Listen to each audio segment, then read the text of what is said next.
कल रात तकरीबन 11:30 बजे मैं ऑफिस से घर को बाइक से निकला ही था कि कुछ ही दूर पर एक लड़की नजर आई। सलवार सूट पहने, मदद का हाथ लिए इशारे से। मैंने बाइक रोकी तो साथ ही पास से ऑटो निकला। मैंने कहा, जी कहिए। वो गुस्से से बोली, मैंने ऑटो को हाथ दिया था, इतनी देर से बड़ी मुश्किल से आया था और आपकी वजह से वह भी निकल गया। मुझे भी बुरा लगा, सोचा इतनी रात को अकेली लड़की मेरी गलतफहमी की वजह से परेशान हो गई। मैंने तुरंत माफी मांगी और लिफ्ट के लिए पूछा। उसने साफ मना कर दिया। मैंने फिर से कहा, रात बहुत हो चुकी है और आप अकेली हो, मगर वह तो गुस्साए मूड में थी। मैंने मन में सोचा, चलता हूँ यार। फिर सोचा, इस वक्त सुनसान सड़क, अकेली लड़की, भगवान ना करे कहीं कुछ गलत हो गया तो नहीं, मुझे इसकी मदद करनी चाहिए, वरना उस अपराध का दोषी में ही होऊंगा जो कि मुझसे अनजाने में हो गया है। पता नहीं अब कब ऑटो मिलेगा इसे। मैंने कहा, ठीक है, जब तक आपको ऑटो नहीं मिलता है मैं यही कुछ दूर खड़ा रहता हूँ, क्योंकि गलती मेरी है, मेरी जिम्मेदारी बनती है इसकी। वो कुछ नहीं बोली। ऐसे ही तकरीबन आधा घंटा और बीत गया। समय 12 बजे के पार हो गया। मैंने फिर से उससे लिफ्ट के लिए पूछा और कहा, अब तक आधा सफर तय कर दिया होता, यहाँ खड़े होने से कोई फायदा नहीं है।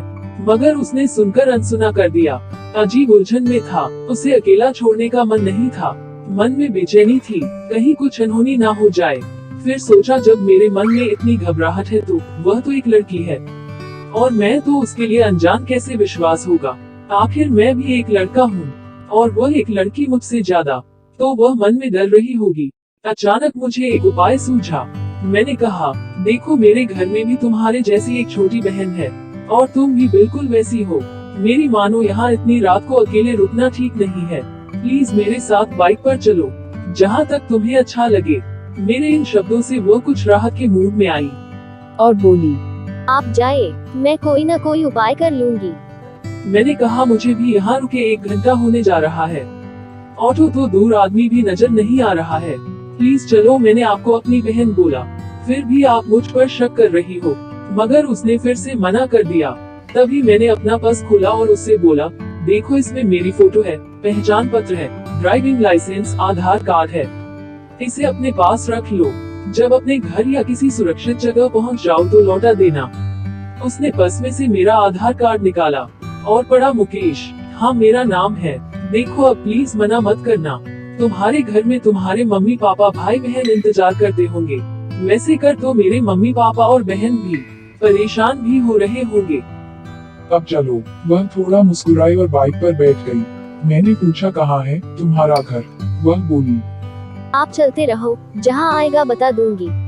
तकरीबन 1 घंटा लगातार बाइक चलती रही। वो कुछ नहीं बोली। लगभग 40 किलोमीटर। अचानक बोली, बस यही रोक दो। और तुरंत एक सड़क से कॉलोनी की ओर जाने वाले रास्ते पर दौड़ पड़ी।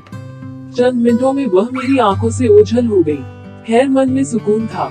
चलो, वह घर के पास तो पहुंच गई। जैसे तैसे घर पहुंचा तो 3 बज चुके थे। पापा बहुत गुस्सा हो रहे थे, मम्मी और बहन भी जाग रहे थे। यकीनन वह सभी चिंतित थे और गुस्सा भी। सो बिना कुछ बताए मैं चुपचाप अपने कमरे में चला गया। अगले दिन रविवार था तो आराम से सो रहा था।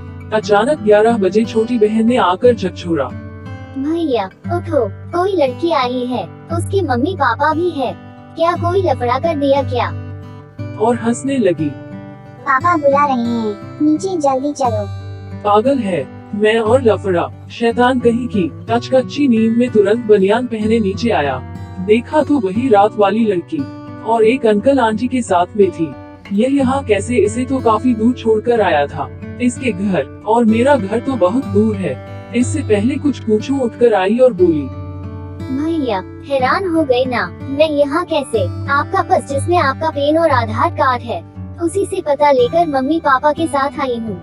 आपने बीती रात मेरी इतनी मदद की और मैंने आपको शुक्रिया तक नहीं बोला, उल्टा आपके जरूरी दस्तावेज भी ले गई। पहले थैंक यू, फिर सॉरी। जैसे आपने कहा था, मैं भी आपकी छोटी बहन जैसी हूँ। इसके बाद उसके मम्मी पापा ने मुझे ढेरों आशीर्वाद दिए और काफी देर तक वह मेरी तारीफ करते रहे। फिर अपने यहाँ सपरिवार आने का निमंत्रण देकर वह चले गए। उनके जाते ही पापा ने मुझे सीने से लगा लिया और कहा, मुझे गर्व है तुझ पर, यह कि तुमने एक अच्छे बेटे वाली बात मगर रात को ही बता देता तो अच्छा होता ना। बेकार में तुझे डांटा मैंने। मैंने कहा पापा आप भी तो मेरी भलाई के लिए ही चिंतित थे।